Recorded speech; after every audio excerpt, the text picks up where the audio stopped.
Hello, my name is Erica Shea, and you are tuned into Slay, where each week you and I turn our attention inward and reflect on ideas intended to help move you into a state of inspiration and empower you to take decisive, proactive action toward achieving your goals and reaching your highest potential.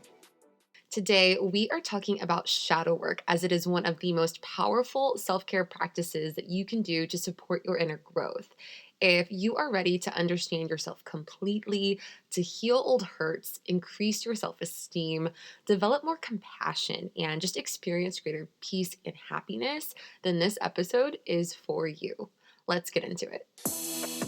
Up to this point, much of what we've discussed would be considered light work. And by light work, I mean practices that feed positively associated aspects of our personalities and selves and help to expand what we consider to be desirable attributes. Very important work. However, when seeking wholeness and balance, it's only half the work. Literally, we can't know and appreciate light without the existence and awareness of darkness, and vice versa. To deny one would be to deny both. So, if our sincere desire is to feel whole and complete, then shadow work is where we restore and reclaim balance. But what is it exactly? Let's start there, since without any familiarity with the term, it could be easy to assume it's some just dark, sinister practice, which is absolutely not the case.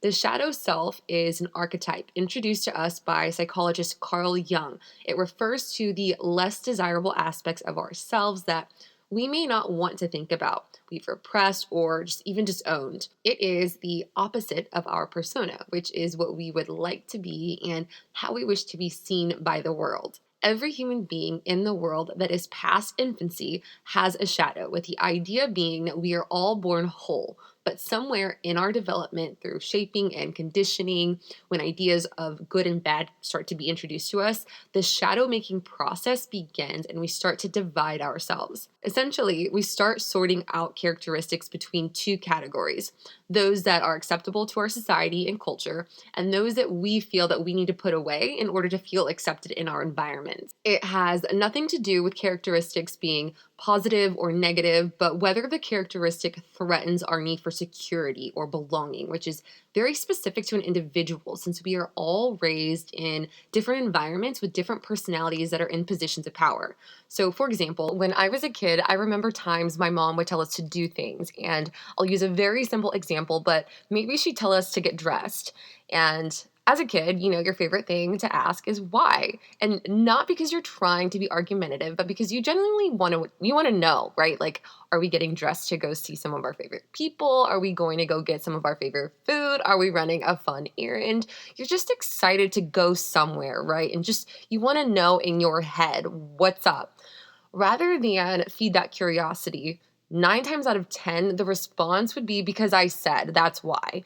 And it would kind of come out really hard, which didn't feel good to me because A, I genuinely just wanted to know, but also I really wanted to feel her love always. But with that response, I always felt just shut down, and the tone would cause just an undesirable internal response for me, which was the opposite of what I wanted from her. So I learned to stop asking her questions. And that's just a simple, innocent example, right? But it's something that absolutely affected me, and it influenced how I interacted with her later in life. Maybe you can think back to a few childhood memories of your own and realize that these moments, they're like seeds, and without even realizing it, we slowly start to repress parts of ourselves, and which in my case, I repressed my desire to engage with her and, just be curious. And it impacted our relationship because those desires and parts of ourselves, they never actually go away just because we refuse them. They collect, and after long enough time, they take on a life of their own. And that is what is known as shadow life. So in short, our shadow refers to parts of ourselves, not just negative parts, but any part that we decided was an unwelcome part that has not sufficiently entered into our consciousness but remains there nonetheless. Shadow work then is a process of healing and integrating all aspects of who we are as individuals in order to become whole again, bringing awareness to aspects that we've disowned and transforming any dark elements in our nature in a way that supports our emotional well-being. It is one of the most powerful things that you can do for your personal growth. But how do you even identify your shadow? I'm going to discuss 3 ways to help you do that, along with an exercise for each. So grab a pen and paper if you would like to take notes. One way of spotting your shadow is through projection. As we have touched on time and time again, our outer world is a reflection of our inner world. In that light, people provide us with a mirror of what is going on within us, meaning we project our shadow aspects onto others. So, for example, say I see someone who I think is desperate and an attention seeker. I make that judgment. However, I know when I judge others, I define myself. So now I have to look within, and I find that being desperate and seeking attention, those are among my shadow characteristics. It takes one to know one, right? Another way of spotting your shadow is through awareness of our triggers, which is when something or someone reminds us of a past pain or traumatic event. When this happens, it is beyond beneficial to listen to what the emotions are trying to indicate to us and take appropriate action, as our emotions are the universe's way of informing us of whether or not we are aligned with our authentic self. And I feel like we've talked about this before. This one is not easy, and you have to be willing to confront the emotional pain, which only you can know if you're ready for. If you are, ask yourself, how has this emotion affected you in the past? So, for example, if you're bitter, how has the feeling affected you? Pause and think about that. Like, literally give it some thought. How has it affected you in your relationships? How has it affected you in work? With that knowledge, ask yourself how that makes you feel. How has that feeling of bitterness affected your sense of self worth? How does it feel to know that it has affected your self worth in that way? How do you feel when you look at where you are in life, knowing that you continue to engage in this behavior? What's that make you feel like? From there, see yourself 5 years in the future. How will you feel living another 5 years in this way? The point is to demonstrate the power that emotions have on our lives. When we can associate pain with not making necessary changes in our lives and pleasure with making desired changes, we can come to understand how we can use our emotions to steer us toward our goals and improve the quality of our lives. The last way we'll discuss is through patterns of thinking and behaving, which are essentially repeated attempts by our shadow to get our attention. If you see yourself as a good person, which most of us do, this could be a beneficial method for you. Make a list of all of your positive qualities. On the other side of that list, write an opposite quality. So, for example, a positive quality of mine is empathy. If this exists, so too must the opposite quality, which is insensitivity. This would be my shadow.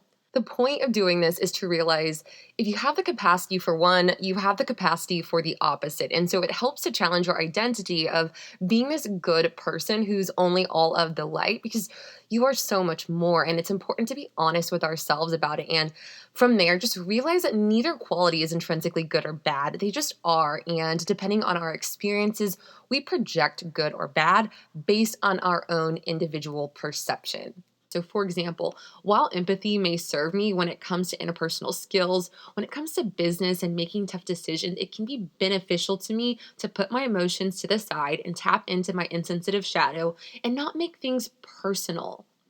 By acknowledging traits in this way, we can understand that it's okay to be those parts of you at times. It is impossible to love and accept ourselves fully without embracing all aspects of ourselves. Shadow work is about restoring balance to our personality and creating equilibrium in our spirit and our soul. Our nature lives in polarity, masculinity and femininity, up and down. We cannot make light without making corresponding darkness. Honoring your shadow is such a sacred and personal practice, and it goes hand in hand with the self reflection process. It is so important not to neglect it because What's in the dark always comes to light, right? So we can either work with it or work against it, but know that when we refuse to acknowledge this aspect of ourselves and knowingly or unknowingly work against it, darkness just accumulates. And at a certain point, life becomes a destructive reflection of what is going on in the shadow of your mind. If you desire to become the best version of yourself, experience greater self love and self acceptance, inner peace and happiness, figure out how you can integrate your shadow and make it a part of your daily routine in some way. Remember, what you resist persists. We cannot change anything unless we accept it. If you enjoyed this episode, please share it in your IG story and tag me at Erica Shea. If you are not on social, you are welcome to write me via email instead at slate@ericashea.com. I would love to know that you found it valuable and maybe what resonated with you. I appreciate you tuning in. Until next time, continue to show up for yourself in a major.